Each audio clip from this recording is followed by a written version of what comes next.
Book 1, the Book of Beginnings, Canto 3, the Yoga of the Soul's Release. These are the experiences of King Asvapati, who will become the human father of Savitri. And these are the early stages of his sadhana. But already he's having amazing experiences, and he has felt the influence of the supreme wisdom, of the mother's power of discernment and discrimination. And now we're reading about how the goddess of inspiration helps him. So I'm going to read onwards from line 619 on page 39.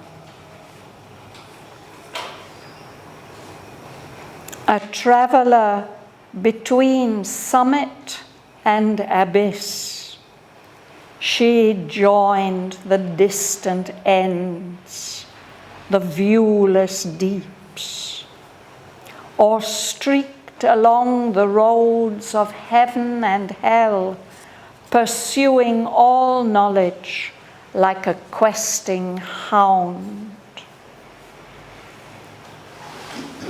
A reporter and scribe of hidden wisdom talk, her shining minutes of celestial speech passed through the masked office of the occult mind, transmitting gave to prophet and to seer the inspired body of the mystic truth.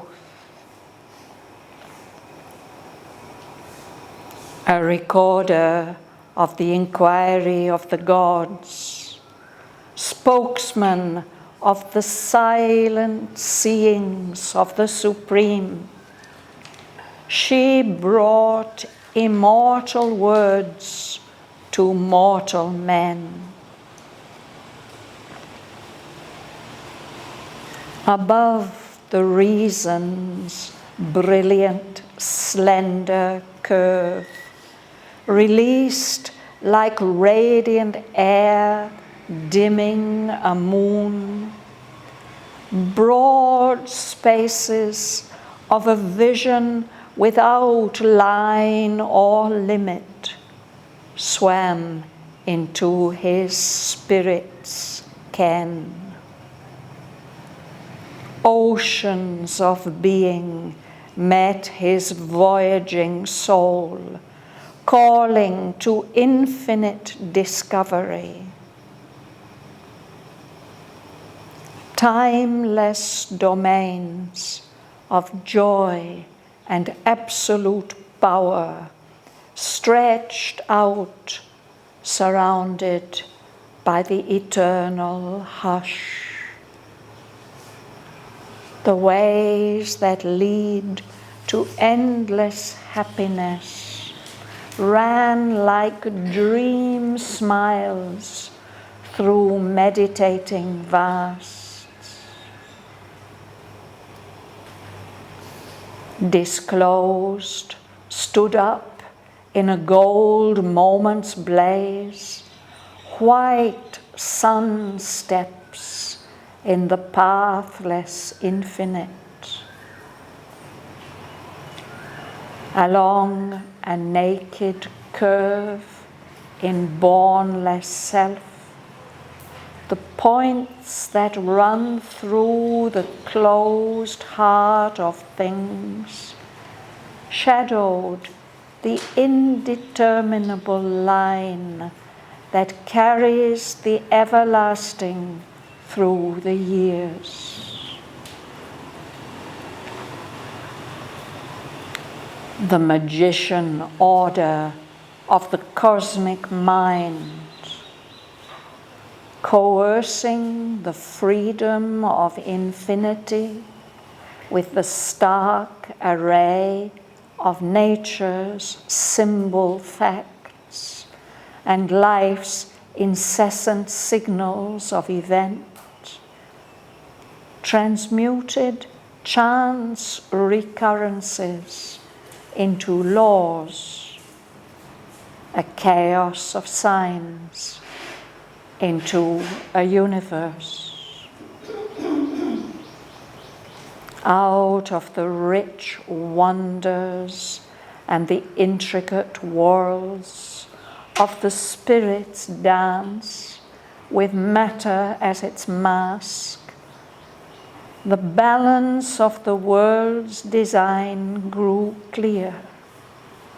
Its symmetry of self-arranged effects, managed in the deep perspectives of the soul, and the realism of its elusive art, its logic of infinite intelligence, its magic of a changing eternity.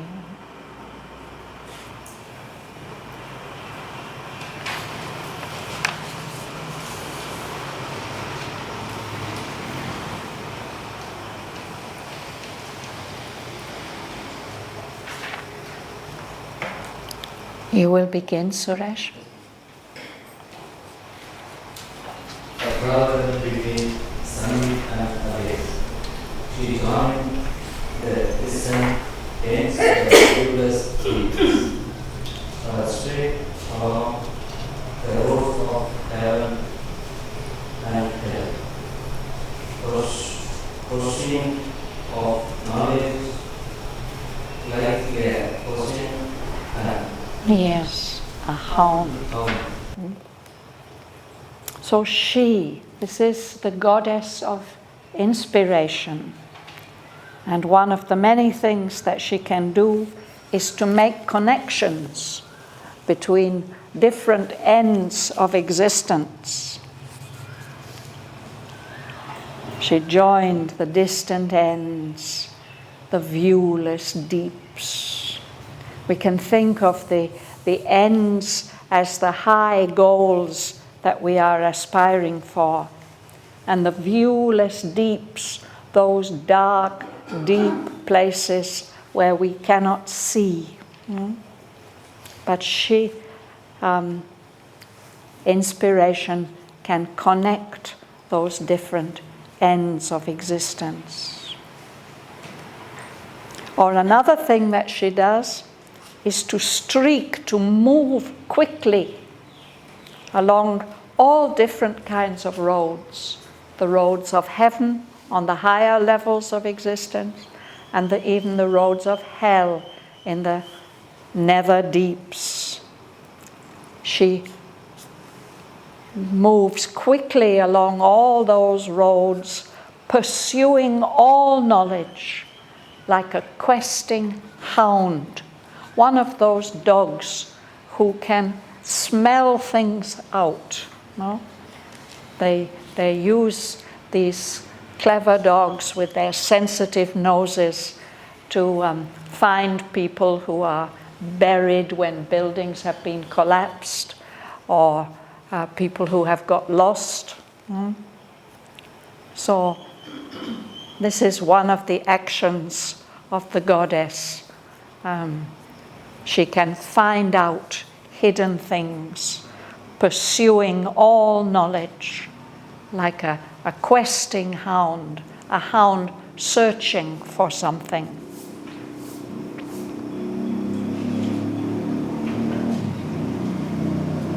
Howard, would you read? A reporter and scribe of hidden wisdom taught, the shining minutes of celestial speech pass through the masked office of the occult mind, transmitting, gave to prophet and to seer, the inspired body of the mystic truth. So these lines and the next sentence, they make her seem like a kind of secretary, sitting in on meetings and reporting what is said and decided. A reporter, she makes reports, and she's a scribe. She writes down hidden wisdom talk, conversations that are going on behind the veil among enlightened beings. And she keeps minutes of the meetings. If you have a committee, there will be somebody who's noting down the decisions and keeping a record of what was said and decided. Those are called minutes. But these are not boring official papers. These are shining minutes of celestial speech, of things that are spoken in heaven on the higher levels of consciousness. And these records that she keeps get passed through the masked office, the disguised office, the hidden office of the occult mind. It means not our surface mind, but the deep inner mind. It transmits that knowledge to prophets and to seers, to enlightened beings who are in touch with those higher levels. She passes on to them the inspired body of the mystic truth. The mystic truth expressed in a form full of inspiration and truth knowledge.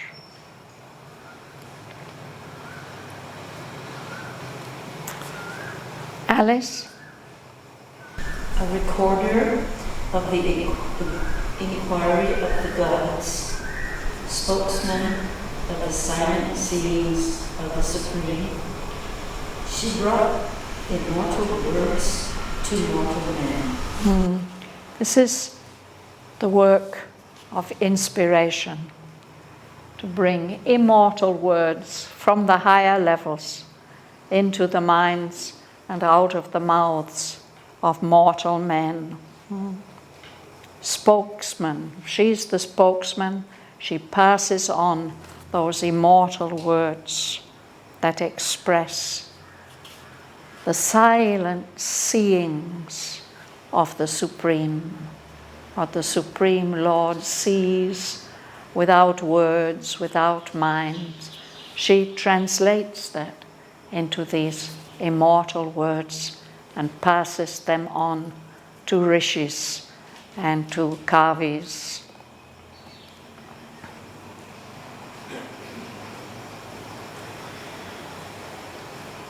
Sarojini. Ever listens, diligence, cylinder, road. Evidence, light, religion, air, examining, the moon. Broad space of a vision without light. A living swan into his spirit scale. So our reason is somewhere up here, no? The mind where we reason things out. Here Sri Aurobindo describes it as a slender curve, as if it's a very faint crescent moon. And we only see that crescent moon, or rather the waning version of it, in the early morning. So we can see it in the evening, but then it gets brighter. Here it gets dimmed because a daylight comes in. Radiant air is released, and the moon of reason gets dimmed, it grows faint. Aswapati sees as if a wonderful daylight sky has opened up in front of him. Broad spaces of a vision without line or limit. vast, bright spaces above this little moon of the reason.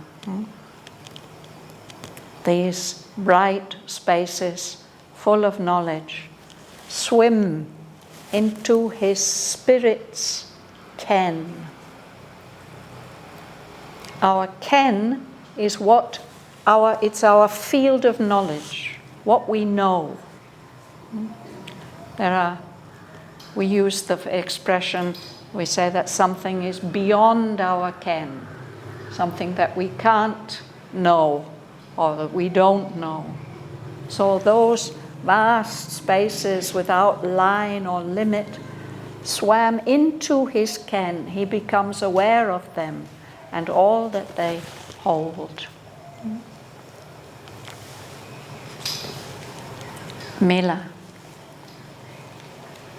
Oceans of being met his buoyant soul, calling to infinite discovery. Timeless domains of joy and absolute power, stretched out, surrounded by the eternal hush. The ways that reach to endless happiness run like clean smiles through meditating lasts. Disclosed stood up in an old moment's place, white sun steps in the pathless emptiness. So we can think that this is describing those broad spaces which are unlimited. There are these oceans of being. Always an ocean is something very vast. You can't see the shore. It's something almost limitless. Oceans of being, of possibilities of existence, met Asvapati's voyaging soul as he travels through those spaces. And they are inviting him to travel further and further and further, calling him to infinite discovery. He becomes aware of domains beyond the limit of time, timeless domains, realms, countries, worlds of joy and of absolute power. They stretch out endlessly without line or limit, and all around them is the eternal hush, the eternal silence.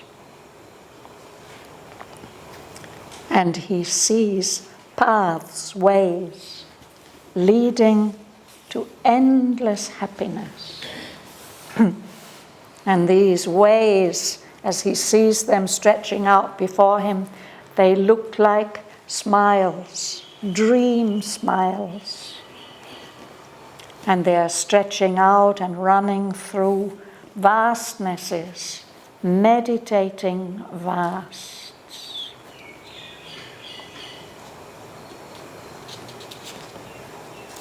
And then is revealed to him, disclosed, means is shown to him.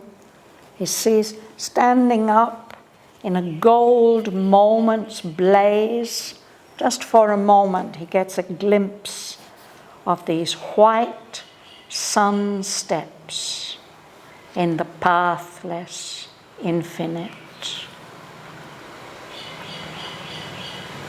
Steps are those vast, unlimited landscapes in Central Asia without trees and stretching very, very far. But these are sun steps. These belong to the world of suns, white sun steps in the pathless infinite. They are beyond this manifestation in the transcendent state.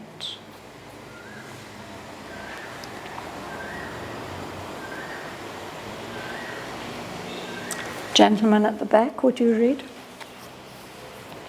Along a naked curve in boundless silk, the points that run through the disclosed heart of things. Closed heart of things.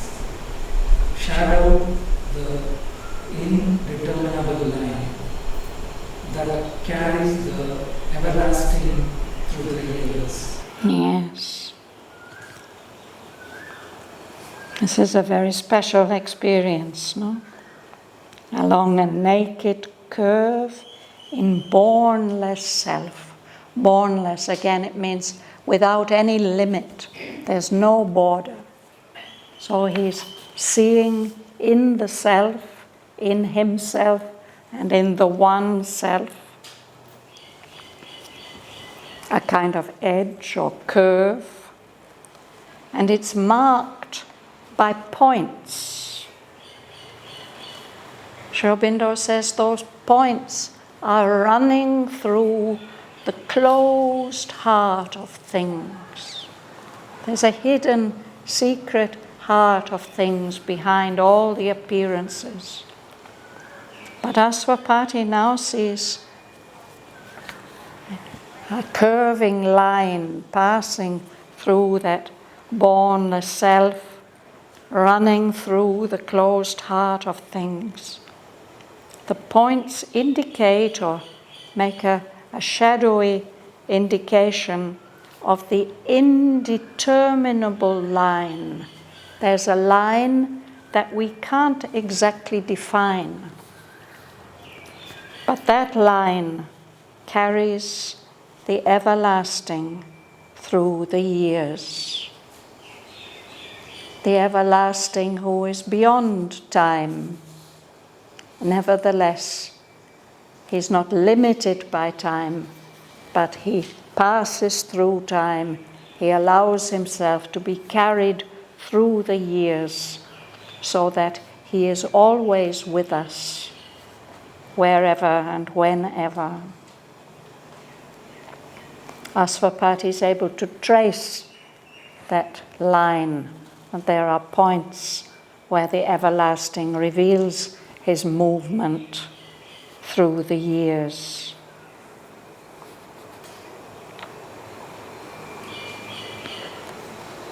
Here it is given as self as with capital S, no? So his self is finding it out. This is bornless self. This is the supreme self, the self that is pervading everything. Unlimited self.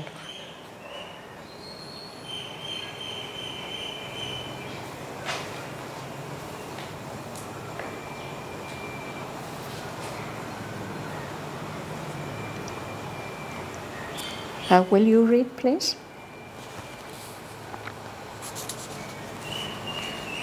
The infusion order of the cosmic mind, coalescing the freedom of infinity with the stark array of nature's symbol facts and life's incessant signal of events, transmuting chance, recurrence into laws, a chaos of science into the universe. So he sees this also, how the cosmic mind magically brings order into all this freedom of the transcendence. It coerces, it disciplines the freedom of infinity, of the transcendent state, into or using the stark array of nature's symbol facts. In the manifestation, nature uses time and space and individual beings, and she arranges them according to her laws in a stark array, arranges them. She uses life's incessant signals of event. Things are always happening, endlessly happening. The cosmic mind uses these tools, the stark array of nature's symbol facts and life's incessant signals of event, to transmute, to change things that happen by chance recurrences. He makes those into laws, the laws of nature. He turns a chaos, a disorderly collection of signs in infinity where there are no limits and no laws. He turns that into a universe, this universe that we live in. Asvapati sees how that happens through the action of the cosmic mind.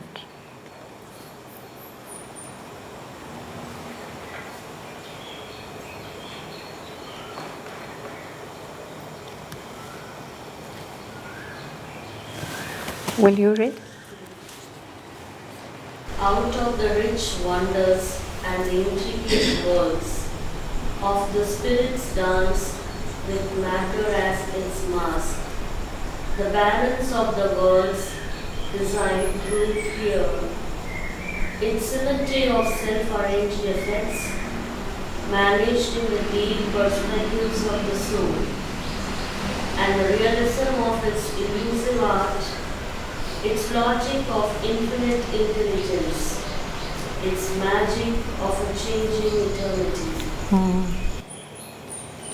So now he sees it as a dance, spirit dancing, but using matter, the matter that makes up our universe, to mask itself. There are dances like that, no, where the dancers wear masks. So here the dancer is spirit. And this dance of spirit is very complex, intricate.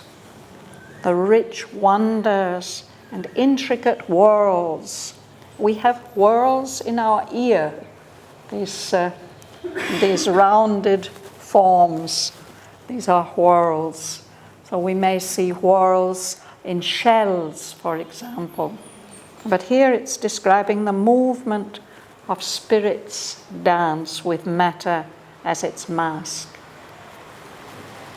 Asvapati can watch all that, and to him the balance of the world's design grew clear. He could see the relationship of things and the harmony that is there in that dance. There's a symmetry. Symmetry is when, faces are a bit symmetrical. No, we have two eyes and two ears, and the lips match each other, and this is a kind of symmetry when we divide something and the two sides reflect each other. So there's a kind of symmetry, of harmony and balance in the self-arranged effects of this dance of spirit. And all these effects and this symmetry and harmony and order are managed in the deep perspectives of the soul. It's not a flat design. It's a design in many dimensions, balancing each other. The deep perspectives of the soul. It uses realism, but its art is also elusive. It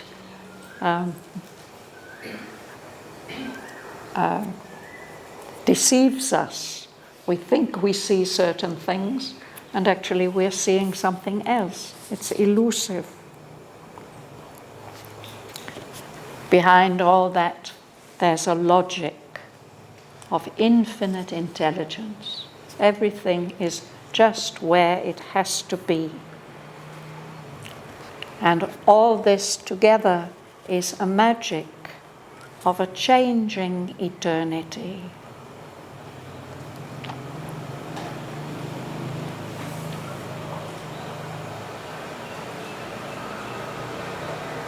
I remember a talk of the mother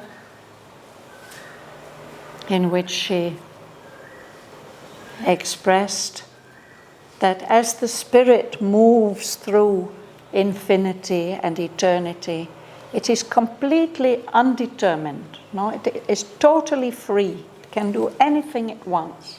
And all its experiences are new and fresh and unexpected. Here Sri Aurobindo is describing how that transcendent state gets fixed and ordered into a harmonious universe where things are more predictable, not totally predictable, never totally predictable. The unexpected can always happen, but there's a certain kind of order. And this has been produced, he says here, by the cosmic mind organizing things.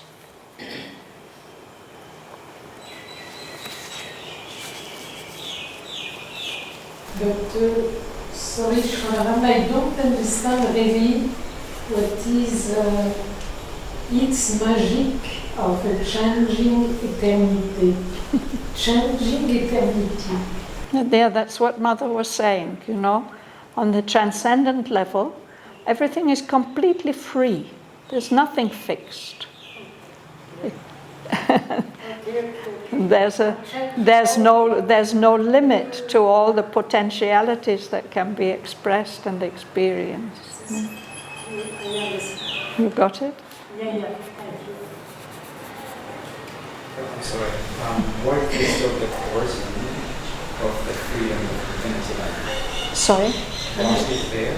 Coercion of the infinity, the freedom of He's shocking us with this word, you know, but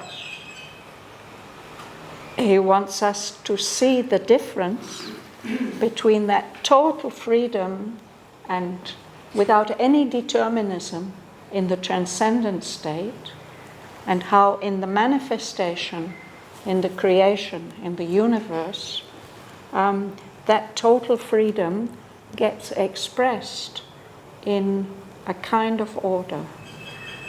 So he uses this word coercion, of getting hold of that freedom and forcing it to work in a particular way.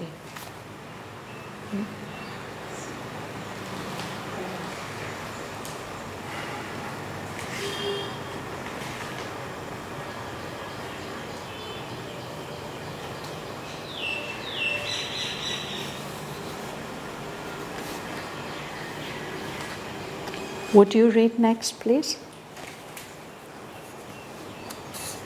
A glimpse was caught of things forever unknown. The letters stood out of the unmoving world. In the immutable, nameless origin was seen emerging as from fathomless seas, the trail of the ideas that made the world. And, sown in the black earth of nature's trance, the seed of the spirit's blind and huge desire, from which the tree of cosmos was conceived, and spread its magic arms through a dream of space. I think these are all separate experiences. No? He's getting now a glimpse of things that are forever unknown, that the mind can never know or grasp. He sees standing out the letters of the unmoving word.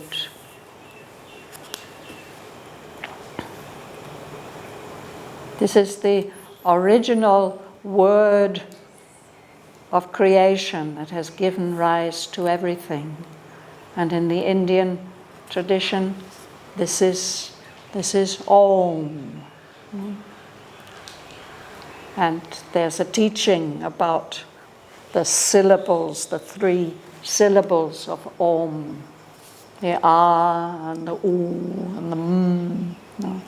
These 3 sounds that make up the 4th, the pranava, the unmoving word from which everything has all vibrations and all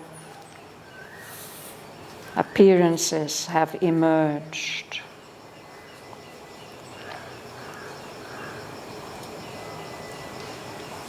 Perhaps this is at the highest level.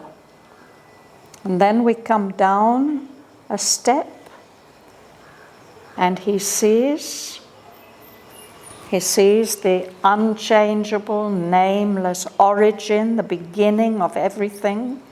But he sees emerging in that origin as if coming out of deep seas, fathomless seas, immensely deep seas. He sees a trail of ideas with a capital I. The ideas that have led to the creation of this manifestation.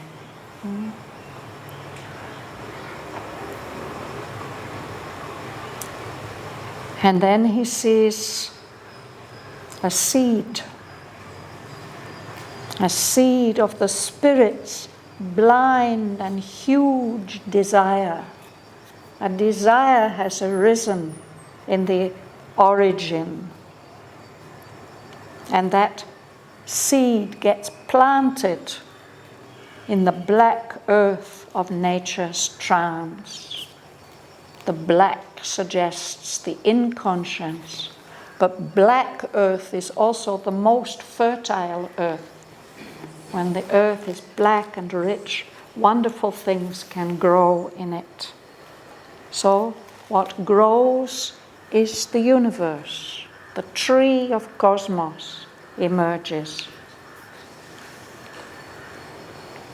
At least it's conceived, it's imagined, and then it starts to spread its magic arms, the arms of this tree of the universe, spreading its arms through a dream of space.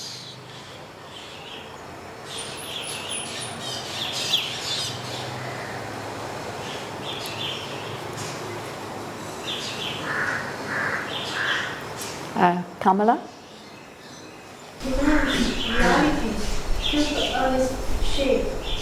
They looked out from the shadow of the unknown, the bodiless and namelessness that saw God born, and tried to gain from the mortal mind and soul their deathless body and the divine name. Immense realities took on a shape. These are realities that we can hardly imagine, we can't imagine. But Sri Aurobindo is saying that for Asvapati, these things, these immense realities took on a form. He was able to envision them. And he gives us a list. The list continues to line 695. We'll just start with the first things on the list. Looking out from the shadow of the unknown reality, he sees, he glimpses something without a body, without a name. That bodiless namelessness was there before God was born, before what we think of as the divine took shape. There was that bodiless namelessness. Asvapati glimpses that, and he sees that that bodiless namelessness tries to gain from the mortal's mind and soul a deathless body, and a divine name.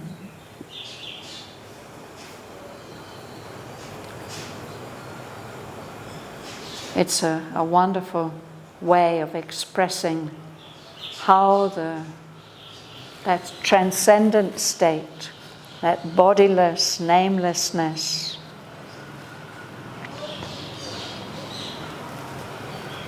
in individual beings here in the manifestation wants to gain a body, an immortal body, and a name, a divine name.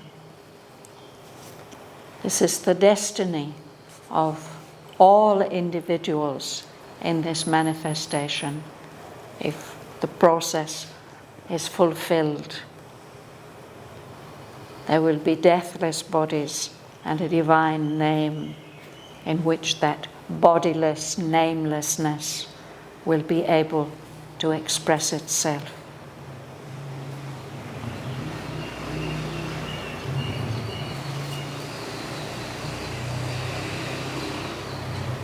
Lela.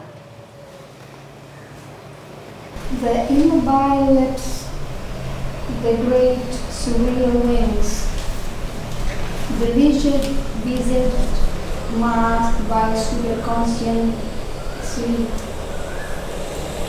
the eyes with their closed lids that see all things, appeared of the architect who builds in trance.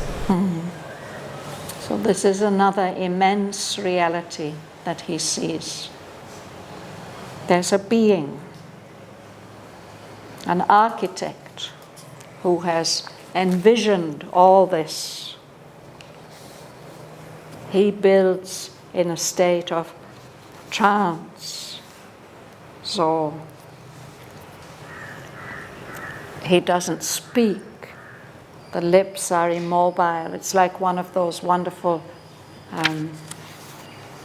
Buddha statues that we see, of complete trance. Immobile lips. This being has wings, vast wings, surreal wings. There's a face masked by superconscient sleep, a trance of superconscience. The eyes are closed, but they see everything in their trance. That architect in his trance is seeing, envisioning everything that will be built in the manifestation.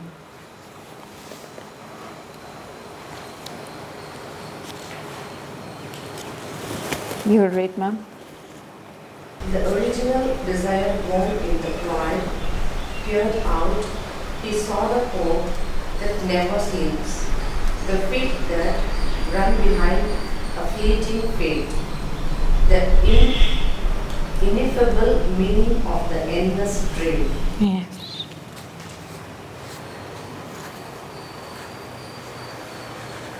The original desire that woke up in the emptiness of non-existence. He sees it. It's as if it's looking out at him. And connected with that is the hope that never sleeps, the endless hope for more and more and more. The feet that run behind a fleeting fate. There's a destiny which is always moving forward, trying to catch up with that. And the meaning, the ineffable meaning, the meaning which can't be expressed, the meaning of the endless dream which is supporting all this manifestation.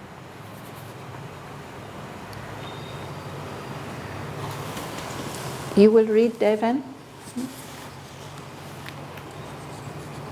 Hardly for a moment glimpsed viewless to mine, as if a torch held by a power God. The radiant world of the everlasting truth glimmered like faint star bordering the night. Above the golden Auroville's shimmering ridge. Yes, this is a very, very significant sentence. He sees the radiant world of the everlasting truth, the supramental world, the world of truth consciousness. And to Asvapati, as he sees it, it's like somebody holding up a torch. He sees that the light of that torch glimmering, giving off a faint light, like a faint star, bordering the night, above the golden Auroville's shimmering ridge. So it's as if he sees the border, the mountains, the horizon of Auroville, the world of the gods. And above that, like glimmering like a faint star, it is so far above and beyond the world of the gods, is the world of the truth.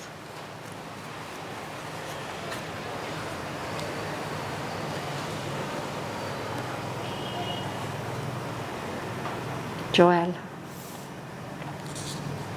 Even where caught as true can convey the smile of love that sanctions the long game, the calm indulgence and material breasts of wisdom, sucking the child laughter of chance, silence the nerves of the Almighty's power, the omniscient hush, womb of the immortal word, and of the timeless, the still brooding face, and the creative eye of eternity.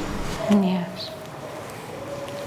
So these realities also take on a shape, so that he's able to see, as if through a veil, a very cleverly made veil, he can see the smile of the Supreme Mother, the smile of love that says yes to all this long game, this playing out.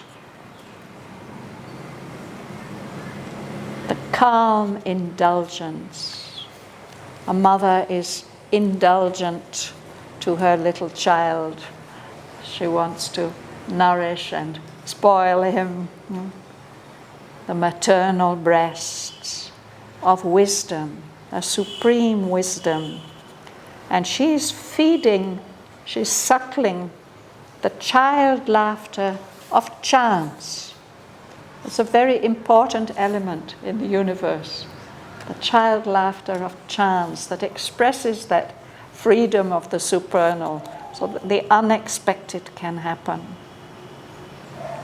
She also embodies silence.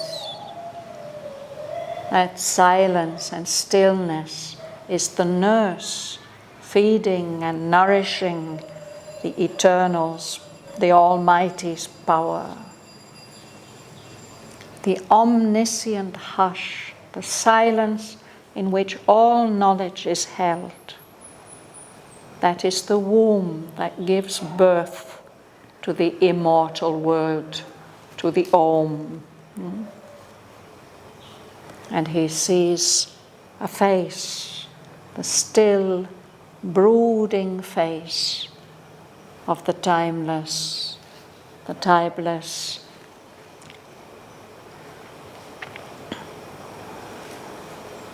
holding within himself all the possibilities of time. And he sees the creative eye of eternity.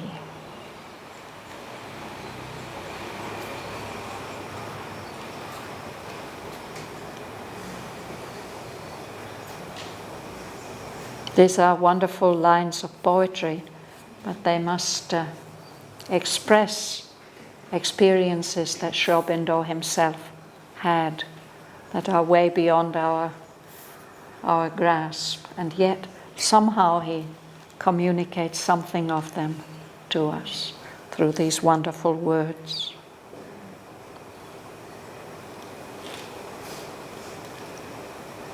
We'll stop there for today.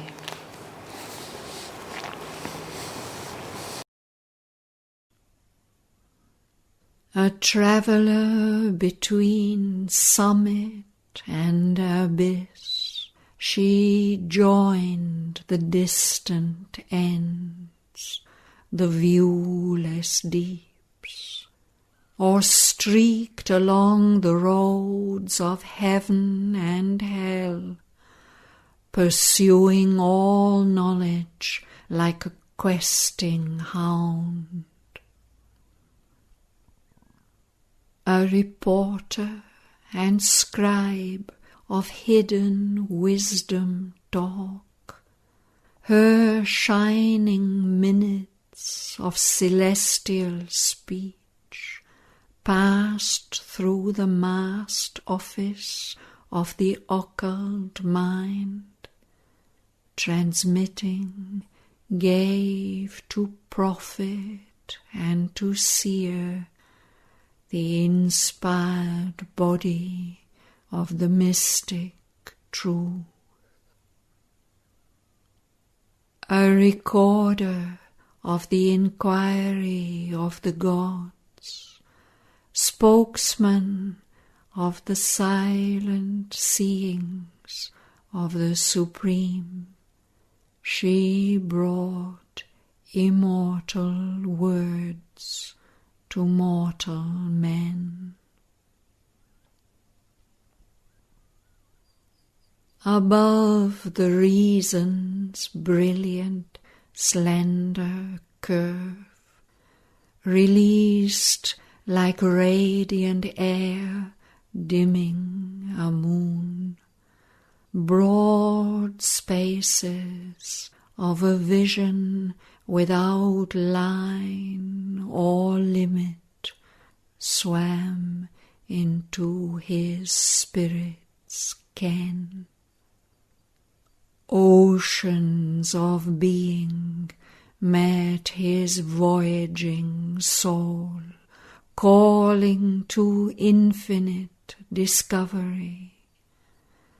Timeless domains of joy and absolute power stretched out, surrounded by the eternal hush.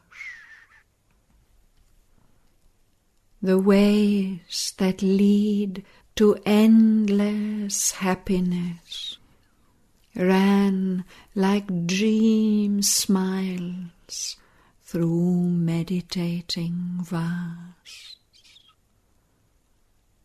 Disclosed stood up in a gold moment's blaze, white sun steps in the pathless infinite. Along a naked curve in bournless self, the points that run through the closed heart of things shadowed the indeterminable line that carries the everlasting through the years.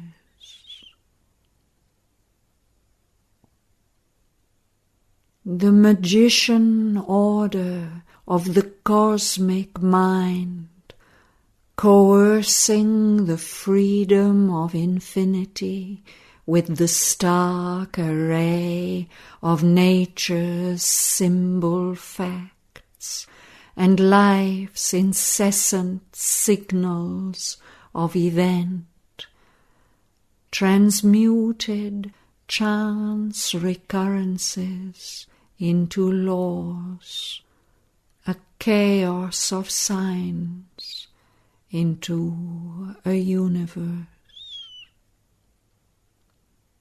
Out of the rich wonders and the intricate whirls of the spirit's dance with matter as its mask, the balance of the world's design grew clear, its symmetry of self-arranged effects managed in the deep perspectives of the soul, and the realism of its elusive art, its logic of infinite intelligence, its magic of a changing eternity.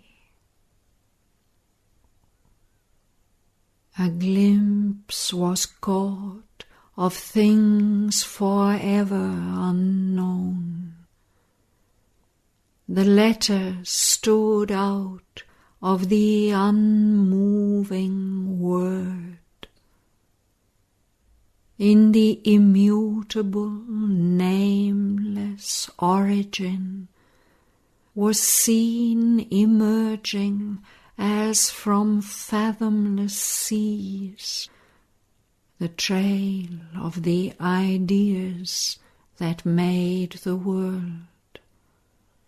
And sown in the black earth of nature's trance, the seed of the spirit's blind and huge desire, from which the tree of cosmos was conceived and spread its magic arms through a dream of space. Immense realities took on a shape. There looked out from the shadow of the unknown the bodiless namelessness that saw God born and tries to gain from the mortal's mind and soul a deathless body and a divine name.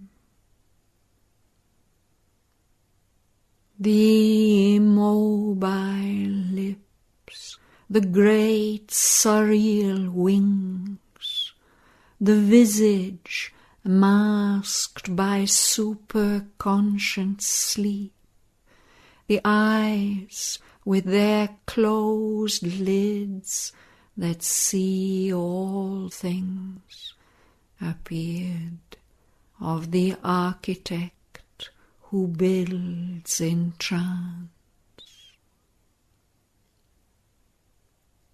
The original desire born in the void peered out. He saw the hope that never sleeps, the feet that run behind a fleeting fate, the ineffable meaning of the endless dream. Hardly for a moment glimpsed, viewless to mind, as if a torch held by a power of God, the radiant world of the everlasting truth glimmered like a faint star bordering the night, above the golden overmind's shimmering ridge.